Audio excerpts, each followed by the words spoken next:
আম্বিয়া ইকরাম আলাইহিমুস সালাতু ওয়াস সালাম দুনিয়াতে যে মাকসাদে এসেছিলেন, যে উদ্দেশ্যে নবীগণ এসেছিলেন, তার মূল লক্ষ্য, মূল উদ্দেশ্য ছিল যে মানুষকে আল্লাহর সঙ্গে সম্পৃক্ত করে দেয়া। মানুষকে আল্লাহ সৃষ্টি করে দুনিয়াতে পাঠিয়েছেন এবং আল্লাহ মানুষকে বলে দিয়েছেন যে দুনিয়াতে যাও, দুনিয়াতে আমি তোমাদেরকে স্বাধীনতা দিয়ে দিলাম, তোমরা আমাকে মনে রাখতেও পারো, ভুলেও যেতে পারো, এরকম একটা পরিবেশ, এরকম একটা স্বাধীনতা তোমরা লাভ করবা দুনিয়াতে। মানুষ যেন এই স্বাধীনতাটা পেয়ে আল্লাহকে ভুলে না যায়, কারণ আল্লাহকে ভুলে গেলে মানুষের জীবনের পতন অনিবার্য। তো মানুষ যেন এই পতনের অতল গহ্বরে নিপতিত না হয়, বরং মানুষ যেন আল্লাহকে স্মরণে রেখে তার চিরস্থায়ী পরকালের জীবনে আল্লাহর কাছে ফিরে গিয়ে সে যেন আবার পুরস্কৃত হতে পারে, এই মহান উদ্দেশ্যেই আল্লাহ পাক রব্বুল আলামিন আম্বিয়া ইকরাম আলাইহিমুস সালাম নবীগণকে আল্লাহ পাঠিয়েছেন। এবং আমাদের সর্বশেষ নবী, আখেরি নবী হযরত মুহাম্মদুর রাসূলুল্লাহ সাল্লাল্লাহু আলাইহি ওয়াসাল্লামের যে আগমনের উদ্দেশ্য আল্লাহ পাক কোরআনে পাকের মধ্যে বর্ণনা করেছেন, তার মধ্যে এই মৌলিক কথাটা আছে, হুয়াল্লাযী বা'আসা ফিল উম্মিয়্যিনা রাসূলাম মিনহুম ইয়াতলু আলাইহিম আয়াতিহি ওয়া ইউযাক্কিহিম ওয়া ইউআল্লিমুহুমুল কিতাবা ওয়াল হিকমাহ ওয়া ইন কানূ মিন ক্বাবলু লাফী দালালিম মুবিন।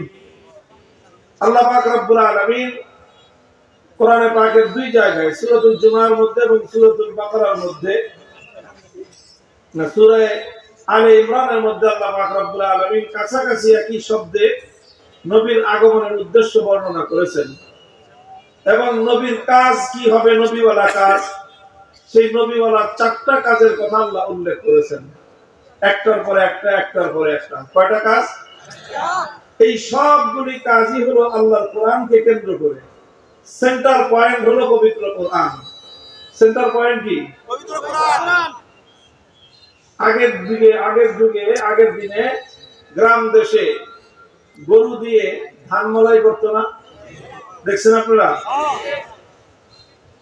শহরের মানুষরা দেখে না, গ্রামের মানুষ আগে দেখতো, এখন তো তাও দেখে না।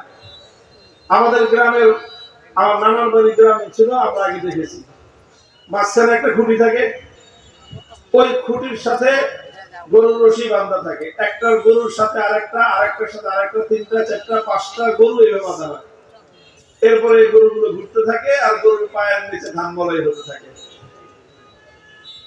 তো গরু যতই ঘুরুক, কিন্তু সেন্টার পয়েন্ট কয়টা?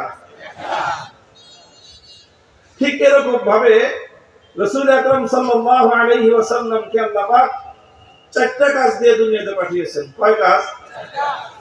কাজ চারটা হতে পারে, কিন্তু সেন্টার পয়েন্ট কয়টা? সেটা হলো আল কোরআন। সেন্টার পয়েন্ট কি? কোরআনে পাক। কোরআনকে কেন্দ্র করে চারটা দায়িত্ব আল্লাহ নবীকে আল্লাহ দিয়েছেন। এক নম্বর দায়িত্ব হলো ইয়াতলু আলাইহিম আয়াতিহি। এক নম্বর কাজ হলো যে তিনি মানুষকে কোরআনে পাকের তেলাওয়াত শোনাবেন। শুধু তেলাওয়াত শোনাবেন। কোরআনে পাকের তেলাওয়াত এটা এমন একটা প্রভাবক জিনিস যে এই তেলাওয়াত যখন কোন মানুষের হৃদয়ে আঘাত করে, কোন মানুষের কর্ণকুহরে যদি কোরআনের তেলাওয়াত পৌঁছে যায়, এই কোরআন মানুষের হৃদয়ের বদ্ধ দুয়ারগুলো খুলে দিতে পারে। এই জন্য কোরআন তেলাওয়াত শেখা, কোরআন তেলাওয়াত শেখানো, সমাজের মধ্যে কোরআনের তেলাওয়াতকে জারি রাখা, এটা হলো নবুয়তের প্রথম কর্মসূচি। আলহামদুলিল্লাহ মাদ্রাসাগুলো সেই কাজ করে। আমরা বাচ্চাদেরকে কোরআন শিখায় ছেড়ে দেই, এই বাচ্চা ঘরে যায় আর বাজারে যায়, যেখানেই যায়, সারা জীবন সে মানুষকে কোরআনের বিশুদ্ধ তেলাওয়াত শোনায় এবং শেখায়। এটা এক নম্বর কাজ, ইয়াতলু আলাইহিম আয়াতিহি, কোরআনের আয়াতগুলোর তেলাওয়াত শেখানো, তেলাওয়াত শোনানো। দুই নম্বর কাজ হলো ইউআল্লিমুহুমুল কিতাবা ওয়াল হিকমাহ। দুই নম্বর কাজ হলো এই কোরআনকে নিয়ে যেই কোরআনের তেলাওয়াত শিখলো, শেখালো, এটা হলো প্রথম কাজ। দুই নম্বর কাজ হলো যা তেলাওয়াত করলো তার অর্থ বোঝানো। যেটা তেলাওয়াত করলো সেটা অর্থ বুঝাইলো, অর্থ শিখাইলো। কি বললেন আল্লাহ পাক সেটা মানুষকে বুঝানো।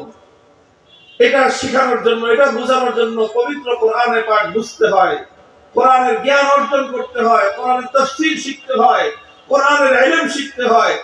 আমাদের মাদ্রাসাগুলোতে 10 বছর আমরা এই কাজটাই করি। 5 বছর কোরআনের তেলাওয়াত শিখাই, 10 বছর কোরআনের ইলম শিখাই। কয় বছর গেল? 15 বছর।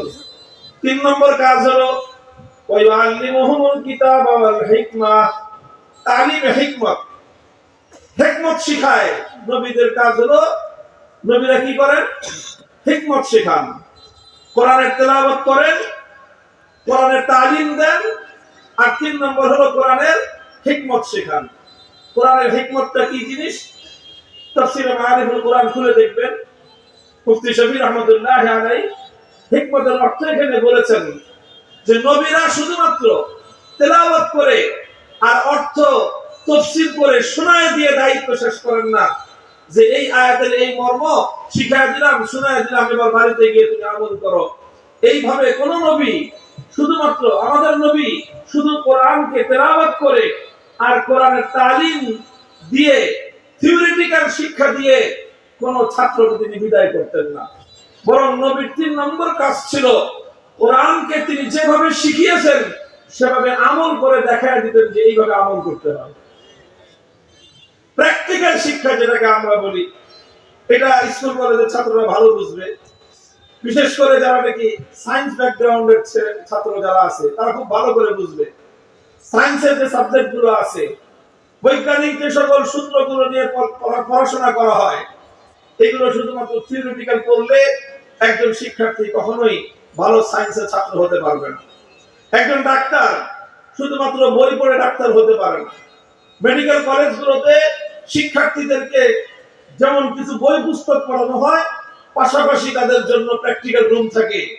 তাদের জন্য আলাদা এরকম মানব অঙ্গের, মানব শরীরের প্রত্যেকটা অঙ্গ প্রত্যঙ্গের আলাদা মডেল থাকে। সেই মডেলগুলোকে সামনে রেখে ডাক্তাররা ছাত্রদেরকে হাতে কলমে শিখায়, এইভাবে অপারেশন করতে হয়, এইভাবে কাটতে হয়, এইভাবে সেলাই দিতে হয়, সব কিছু হাতে কলমে শেখায়। আল্লাহর দ্বীন ঠিক এরকম, শুধুমাত্র পড়ায় দিলেই হয় না, বলে দিলেই হয় না। পড়ায় দেওয়ার পরে, বলে দেওয়ার পরে সেটা আবার প্র্যাকটিক্যাল করে দেখাইতে হয়। নবীদের 3 নম্বর কাজ হলো যেই কোরআনের তেলাওয়াত করলো, 2 নম্বরে যেই কোরআনের তালিম শিখাইলো, 3 নম্বরে সেই কোরআনকে প্র্যাকটিক্যাল করে দেখায় দেন। কয় কাজ গেল? কয় কাজ গেল? কোরআনে পাকের তেলাওয়াত হলো আকিমুস সালাত, আল্লাহর নবী বললেন যে সালাত কায়েম করতে হবে। তেলাওয়াত হলো সালাতের অর্থ বুঝাইলেন যে সালাতের অর্থ কি। এখানে সালাত এখানে অর্থ রহমত নয়, সালাত এখানে অর্থ দোয়া নয়, বরং সালাত এখানে অর্থ হলো নামাজ পড়া। শুধু বলে দিয়ে শেষ করেন নাই, 3 নম্বর দায়িত্ব তিনি পালন করেছেন। বলছেন সাল্লু কামা রাআইতুমুনি উসাল্লি। আল্লাহর নবী নিজে প্র্যাকটিক্যাল নামাজ পড়েছেন, মিম্বারের উপর দাঁড়িয়ে আল্লাহর নবী নামাজ পড়েছেন এবং সাহাবায়ে কেরামকে বললেন শুধু শুনে শুনে নামাজ পড়বা না, বরং আমাকে যেভাবে তোমরা প্র্যাকটিক্যালি নামাজ আদায় করতে দেখলা তোমরা ঠিক এইভাবেই নামাজ পড়বা। এটা হলো তালিমে হিকমত। কয়টা গেল? কয়টা গেল? 3টা। 4 নম্বর কাজ হলো ওয়ায়ুযাক্কিহিম, তাজকিয়া। তাজকিয়ার অর্থ হলো যেই কোরআনের তেলাওয়াত হয়েছে, যেই কোরআনের অর্থ বুঝেছে, যেই কোরআনকে প্র্যাকটিক্যাল কাজের মাধ্যমে বাস্তবায়ন করেছে, তাজকিয়ার অর্থ হলো সেই কোরআনকে শুধুমাত্র 1টা-2টা কাজের মাধ্যমে বাস্তবায়ন করবে দায়িত্ব কিন্তু হবে না, বরং একটা মানুষের চরিত্র এবং আখলাকের মধ্যে সেই কোরআনকে বাস্তবায়ন করতে হবে। তোমার চরিত্র হতে হবে কোরআন, তোমার কথা হতে হবে কোরআন। তুমি যখন কথা বলবা তোমার কথার মধ্যে কোরআন থাকতে হবে, তুমি যখন কাজ করবা তোমার কাজের মধ্যে কোরআন থাকতে হবে, তুমি যখন মানুষের সাথে আচরণ করবা তোমার আচরণের দ্বারা কোরআন বহিঃপ্রকাশ ঘটতে হবে, তুমি যখন মানুষকে কথা বলবা তোমার কথার মধ্যে কোরআন থাকতে হবে, তুমি যা করবা প্রত্যেকটা কাজ তোমার কোরআনের দ্বারা তোমার আখলাক আর তোমার চরিত্র বলতে হবে। এটার নাম হলো তাজকিয়া। তাহলে সবগুলোই কোরআনকে কেন্দ্র করে।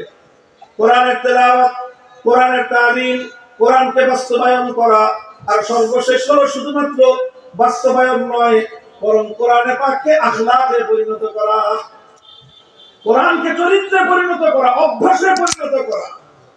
আল্লাহ নবী সম্পর্কে এজন্যই বলা হয়েছে কানা খুলুকুহু আল কোরআন, কানা খুলুকুহু আল কোরআন। এটা হলো তাজকিয়া, আসল তাজকিয়া এটা, যে আমার অভ্যাস হবে কোরআন, কোরআন যেটা বলবে সেটাই আমার অভ্যাস, কোরআন যেটা বলবে সেটাই আমার চরিত্র। আমি দিনের দুশমনের সঙ্গে আমার আচরণ কেমন হবে, কোরআন যেটা বলবে সেটাই হবে আমার দুশমনের সঙ্গে চরিত্র। আল্লাহর দিনের দুশমন যে, তার সঙ্গে আমার কি চরিত্র হবে, আল্লাহর যে বস্তু তার সঙ্গে আমার কি আচরণ হবে, কোরআন যা বলবে সেটাই হবে আমার আচরণ। আশিদ্দাউ আলাল কুফফারি রুহামাউ বাইনাহুম, তুমি যদি আমার দ্বীনের বিপক্ষে দাঁড়িয়ে যাও, তুমি যে খাও না কেন, আমার চেয়ে তোমার বড় দুশমন কেউ নাই। তুমি দ্বীনের পক্ষে হও, আল্লাহর পক্ষে হও, ব্যক্তিগত রেশারেশি থাকতে পারে, দ্বীনের প্রশ্নে তোমার চেয়ে আমার চেয়ে তোমার বড় বন্ধু কেউ নাই। এটাই হলো ইসলামের সূত্র। কথা বুঝে আসছে আপনাদের? মনে থাকবে কথা? আল্লাহ পাক বুঝার তৌফিক দান করেন।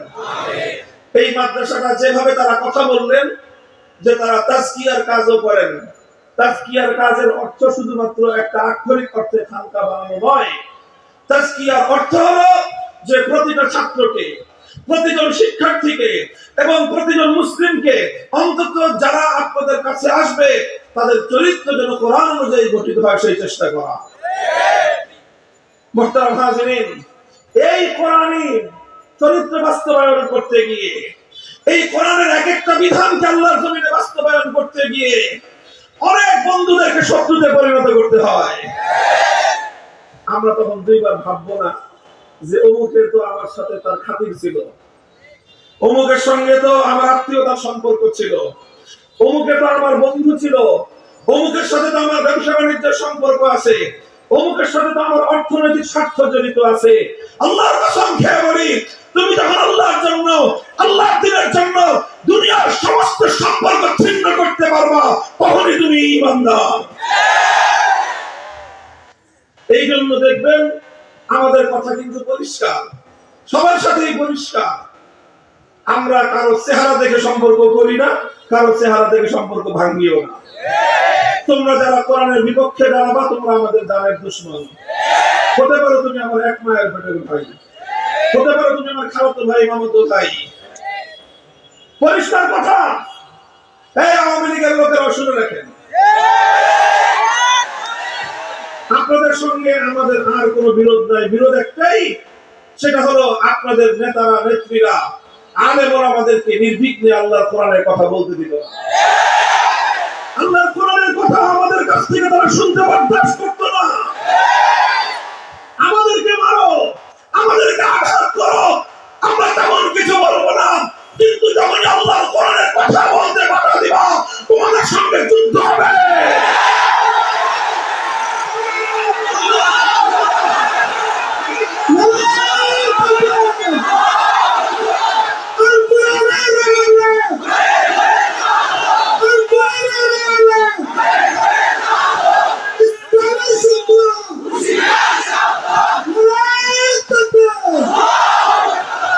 দুঃসময় কাটলে আমারও হয়তো তোমরা ফিরে আসবা জানি, তবে এই চরিত্রটা সংশোধন করে এসো। খবরদার, ওলামায়ে কেরামের সঙ্গে আলেমরা যে কথাটা বলবেন, তোমার শুধু একটাই যাচাই করার কি আছে, অধিকার আছে, সেটা হলো হুজুররা যেটা বলতেছে সেটা কোরআন হাদিস অনুযায়ী ঠিক আছে কিনা। বাস, সেটা তোমার নেতার কথার বিরুদ্ধে গেল কি গেল না, সেটা তোমার দলের বিপক্ষে গেল কি গেল না, সেটা তোমার নেত্রীর কথার বাইরে গেল না, ভিতরে থাকলো, অত হিসাব করার টাইম আমাদের নেই। হ্যাঁ, যদি আমার কথা, যার কথাই ইসলামের আলোকে যদি ভুল হয়, ভুল থাকতেই পারে, এবং আলহামদুলিল্লাহ আমরা আলেম হিসেবে যদি কেউ ভুল করি, একজন ভুল করলে 100 জন আছে ভুল ধরা। কথা বলেন ঠিক না বেটি? একটা মাদ্রাসায় গিয়ে রমজান মাসে তারাবি পড়ায় তো দেখি, যত বড় হাফেজ হোক, মাদ্রাসায় গিয়ে তারাবি পড়াইতে গেলে তখন তার একটু হিসাব কিতাব করতে হয়, যেটা একটা কওমি মাদ্রাসা। এখানে আমি একটা 30 পারার একটা ভুল করে যাব, মাদ্রাসার হেফজখানার হুজুর আছে 5 জন, ছাত্র হাফেজ আছে 35 জন, 40 জন মিলে খাবলায় ধরবে। কথা বলেন ঠিক না বেঠিক? তারাবির মধ্যে একটা ভুল রেখে যাওয়ার উপায় নাই। আর আমরা যদি দ্বীন সম্পর্কে, ইসলাম সম্পর্কে একটা কথা ভুল বলি, এই হুজুরা ছেড়ে দিবে আমারে? আরে ভাই, ইলিয়াস রহমাতুল্লাহ আলাইহির নাতি সাতসাপড়ে বিচারি নেই আমরা। কি বুঝেন? আরে আমার যত বড় পরিচয়, আমি তো সাইফুল হাদিসের ছেলে, হযরত মাওলানা সাদ কানজুরি। তিনি তো হযরত জি ইউসুফ রহমাতুল্লাহ আলাইহির ছেলে। হযরত জি ইউসুফ রহমাতুল্লাহ আলাইহি তো হযরত ইলিয়াস রহমাতুল্লাহ আলাইহির ছেলে, আমাদের চোখের মণি, আমাদের মাথার মুকুট তারা। তাদের সন্তান যখন ভুল করছে ছেড়ে দিছি আমরা? আমরা তাকেও ছাড়ি নাই, আমি ভুল করলে আমাকে কেউ ছাড়বে না। কাজে এটা মনে করার কোনো কারণ নাই যে হুজুররা ভুলভাল বলে দিয়ে যায়। কোন হুজুর একটা ভুল বলে হুজুরদের কাছ থেকে পার পাওয়ার সুযোগ নাই। যারাই ভুল বলেছে যুগে যুগে, তাদের প্রত্যেকটা ভুল নিয়ে আলেম ওলামারা তাদের ভুল শুধরে দেওয়ার ব্যবস্থা করেছেন। আমাদের ভুল শুধরানোর জন্য তোমরা আওয়ামী লীগের দরকার নেই। হাজির দালি কথা। ওলামায়ে কেরাম, আমি বলি নাই যে আলেমরা ভুলের ঊর্ধ্বে, বলছি ভুলের ঊর্ধ্বে একমাত্র নবীগণ, ভুলের ঊর্ধ্বে একমাত্র তাদের কোনো ভুল হয় না। আলেম হিসেবে, মানুষ হিসেবে আমারও ভুল হতে পারে, কিন্তু আমি একা যদি ভুল করি, শত নয় হাজার হাজার আলেমরা আছেন ভুল ধরা দেওয়ার জন্য। 1400 বছরের ইতিহাসে কথাই বলে, যে কোনো আলেম, যত বড় আলেম হন, তার যদি একটা ভুল হয়ে থাকে, তার সময়কার সমস্ত আলেমরা তার সেই ভুলকে তারা ভালো করে পাকড়াও করেছেন। কথা বলতেছিলাম, সুতরাং এই কথাটা এই জন্য বলতেছি যে কেউ মনে করতে পারে যে আওয়ামী লীগের সঙ্গে বুঝে আমাদের সম্পত্তি নিয়ে গন্ডগোল, ক্ষমতার দ্বন্দ্ব না। তাদের সাথে আমাদের ক্ষমতার কোনো দ্বন্দ্ব নয়, সম্পত্তি নিয়ে গন্ডগোল নয়। গন্ডগোল একটা জায়গায়, সেটা হলো আমরা যখন আল্লাহর কোরআনের কথা, নবীর হাদিসের কথা, হোক সেটা সমাজ সংক্রান্ত, হোক সেটা পারিবারিক জীবন সংক্রান্ত, হোক সেটা রাষ্ট্র সংক্রান্ত, হোক সেটা আইন আদালত সংক্রান্ত, হোক সেটা রাষ্ট্র এবং রাজনীতি সংক্রান্ত, ভুল যেখানেই দেখবো আল্লাহর কোরআনের কথা নির্বিঘ্ন আমরা সেখানেই বলবো। আমাদের ভুল যদি আমরা ভুল করতে পারি, আমাদের ভুল ধরার জন্য এক হুজুর ভুল করলে লক্ষ হুজুর জিন্দা আছে ভুল ধরার জন্য। তোমাদের ভুল করতে হবে না। আর যদি হুজুর আমরা ভুল করতে চাই, তাহলে 14 বছর আগে কোরআন হাদিস পড়ে আসো, আমাদের কোনো আপত্তি নেই। তোমার বাবা আওয়ামী লীগ করে না, বিএনপি করে, আমরা কোনোদিন পরিচয় জানবো না, জানবো তুমি কোরআন হাদিসের ইলম অর্জন করেছো কিনা। তুমি আমার ভুল ধরবা। আমি 30 বছর ধরে বুখারী শরীফ স্টাডি করি না করাই, 12 বছর দিতে পড়াশোনা করেছি, আর এরপর আজকে 30 বছর হয়েছে। 1995 সাল থেকে 2024 সাল, কত বছর? 30 বছর হয়েছে। আল্লাহ পাক রব্বুল আলামিন হাদিসের খেদমত করার তৌফিক দিয়েছেন। তো 30 বছর আমি বুখারী শরীফ পড়াই, আর তুমি পেশাব করে পানি নাও না, তুমি এসে আমার হাদিসের ভুল ধরবা। আল্লাহ পাক বুঝবার তৌফিক দান করুন। বুঝলেন না? এই কথা শুধু আওয়ামী লীগের জন্য না, সবার জন্য একই কথা। বিএনপি আমরা যদি মনে করেন যে হুজুর খালি আওয়ামী লীগের বিরুদ্ধে, আমরা আওয়ামী লীগের বিরুদ্ধেও না, বিএনপির পক্ষেও না। যদি আল্লাহর কোরআনের পক্ষে যদি কেউ থাকে, আমরা তার পক্ষে। কোরআনের বিপক্ষে, ওলামায়ে কেরামের বিরুদ্ধে, মাদ্রাসার বিরুদ্ধে যারা যাবে, আমরা তাদের সঙ্গে লড়াই করি।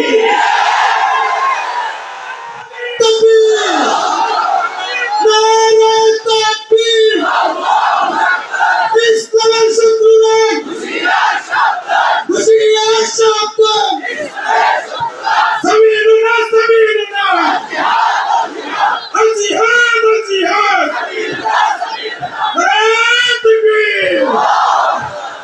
শিক্ষা প্রতিষ্ঠান, মাদ্রাসা কওমিয়া, ধর্মীয় যে কোনো কাজ, ইসলামী যে কোনো কাজ, এটা আলেম ওলামাদের তত্ত্বাবধানে চলবে।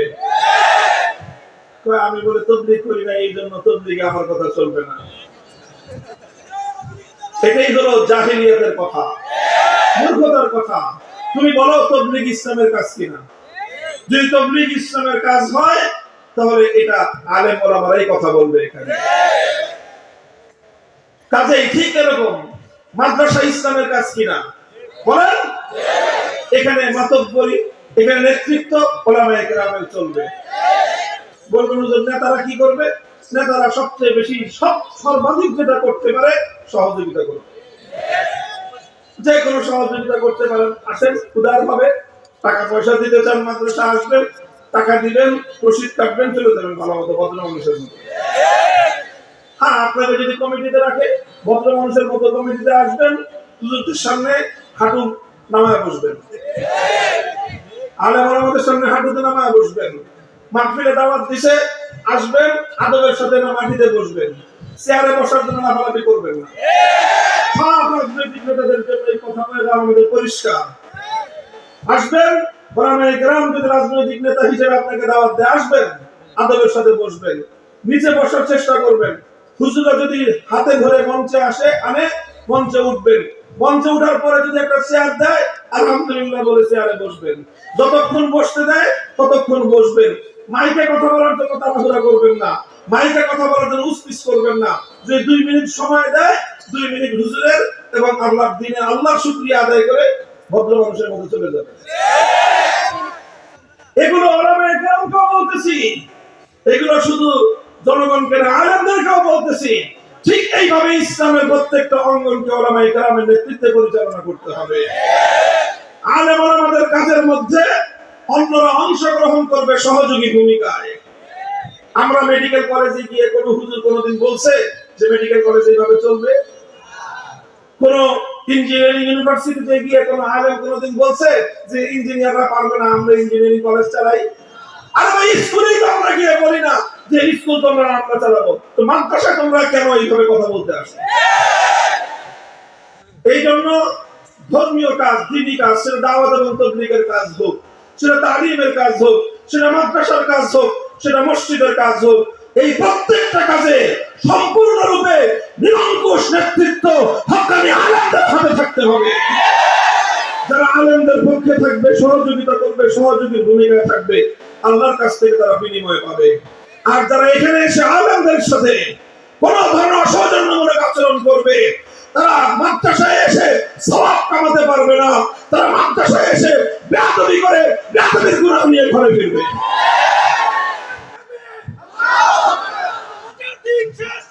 মুহতারাম হাজিরিন, এই জামিয়াতুল ওলিজা ইসলামিয়া আলহামদুলিল্লাহ, এই মাদ্রাসাটি বাংলাদেশের শীর্ষস্থানীয় ওলামায়ে কেরামের তত্ত্বাবধানে পরিচালিত একটি মাদ্রাসা।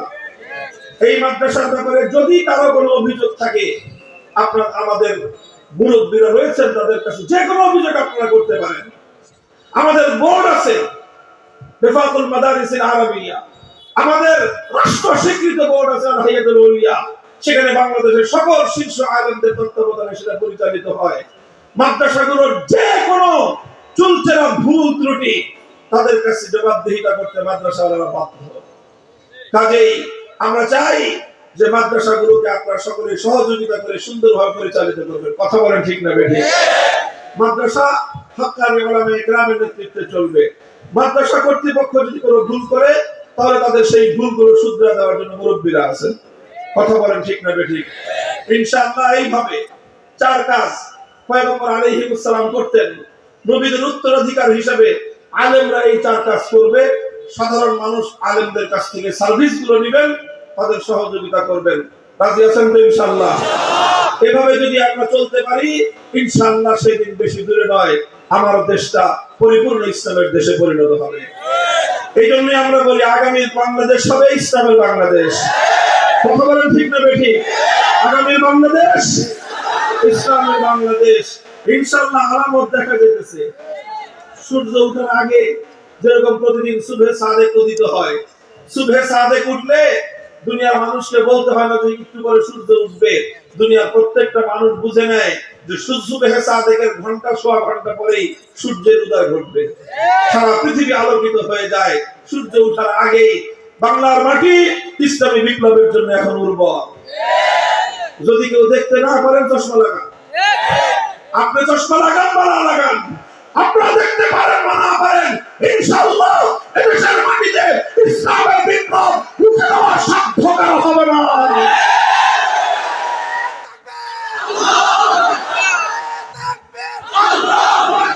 আল্লাহ পাক রব্বুল আলামিন আমাদের সকলকে তৌফিক দান করেন, আমরা যেন আমরণ আল্লাহর দ্বীনের সাথে আল্লাহর দ্বীনের কাজে আল্লাহর সন্তুষ্টির মধ্যে আমরা কাজ করতে পারি। আমি আপনাদের জন্য কাছে সেই দোয়া চাই, আপনাদের সকলের জন্য সেই দোয়া করি। আমার জন্য দোয়া করবেন। আমার খুবই তাড়াহুড়া, মেহরবানি করে আমাকে এখানে যাওয়ার পথে 1 মিনিটও আপনারা আমার সময় নষ্ট করবেন না। আপনাদের কাছে খুবই আন্তরিকভাবে আমি আপনাদের জন্য দোয়া করতেছি, আপনাদের কাছে দোয়া চাইতেছি। আসসালামু আলাইকুম ওয়া রাহমাতুল্লাহ।